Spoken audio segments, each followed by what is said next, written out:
2. And this is a little bit, I wouldn't say the pieces are quite as heavy, honestly. They're not light, but they're not quite of that magnitude. So Chopin actually had a very similar background to Liszt. You can see that they were born just 1 year apart. And Chopin was born in Poland, another Eastern European country. And as Liszt did, he moved to Paris, and the French language became his adopted language, it became his adopted culture. He changed his name from Chopin, like shopping, to Chopin, which is more French sounding. And like Beethoven, Chopin struggled with illness. He had tuberculosis, and he didn't live very long. And unlike Liszt, Chopin wasn't able to return to his home country, ever. Liszt had the chance to go back to Hungary to visit, but Chopin never got this opportunity, and his music is full of nostalgia for his country. And just on the character of Chopin and his music, I feel that there's also a bit of a stereotype on Chopin that he was kind of this pale salon composer, very frail, and I guess it's partially true, but I think that there's a real strength in his music. And one of my favorite pianists, Maria Yudina, the great Russian pianist, she said, and I'm just going to paraphrase her quote of hers, she says that with Chopin, all of his qualities that are forceful, bright, truthful, soulful, these are all stressed to an extreme, and it's as if his life is always on the line, and there are tears flowing onto his face and his hands, and he's swallowed.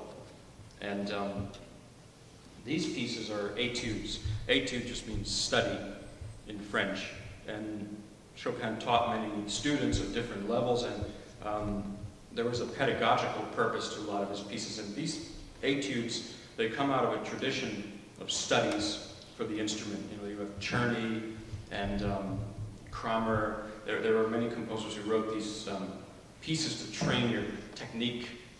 And these do that, but there's a different purpose behind it also, that these are studies in emotion and they're studies in feeling.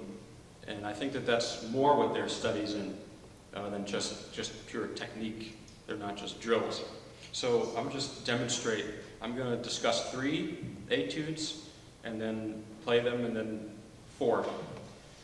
And you can refer to the notes on the back not to get lost. And I have a kind of a picture or a story that I associate with each one.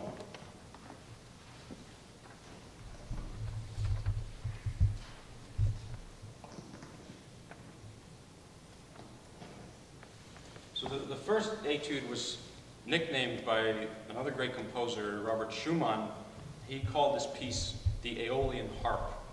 And this piece, somehow it seems to evoke antiquity, ancient Greece, and the image that I have for it is of a very foamy and calm ocean, and it reminds us of the myth of Aphrodite's birth from the foam of the ocean, and it has this really placid, calm quality.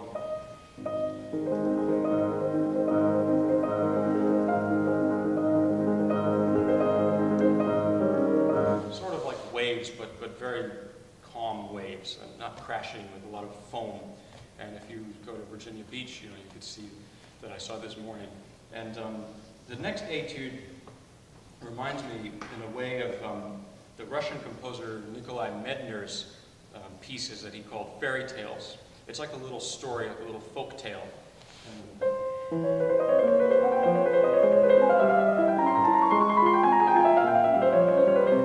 And it just kind of spins out like a little story. It's a very short piece, and it seems to conjure up the mood of a Polish village.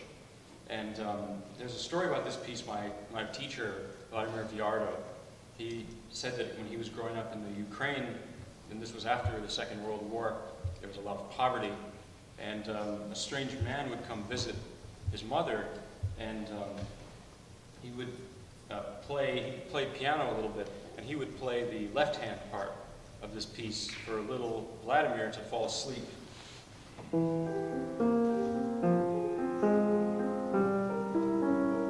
Of course, the right hand is, all this fast stuff, and it's something I noticed that whenever I play this piece for my teacher, he starts to fall asleep. So, but music can really have, seriously, but I think music can really have this powerful associative aspect to it. Then the third etude is a very special one. It's given a nickname by editors. Many of these have nicknames. I've left them out because they're not Chopin's, but I can mention them. This is called sometimes the wrong note etude, because it has a wrong note, and it is a funny piece, but it's also has this melancholy quality to it. It reminds me of a sad clown. I think of Charlie Chaplin movies. He can make you laugh and cry at the same time. And then there's a middle section. It's as if the clown kind of takes off its mask and tells you what he really feels.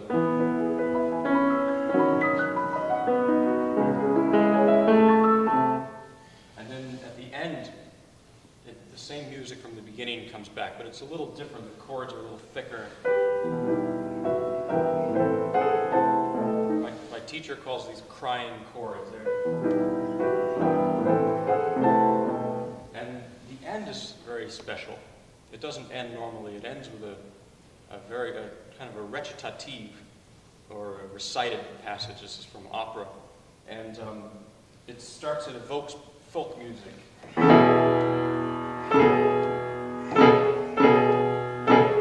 Maybe the opening steps of a dance, you know.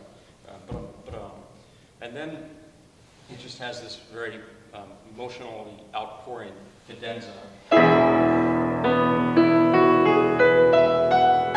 And that's how the piece goes. So here are the first three of the etudes I'll play today.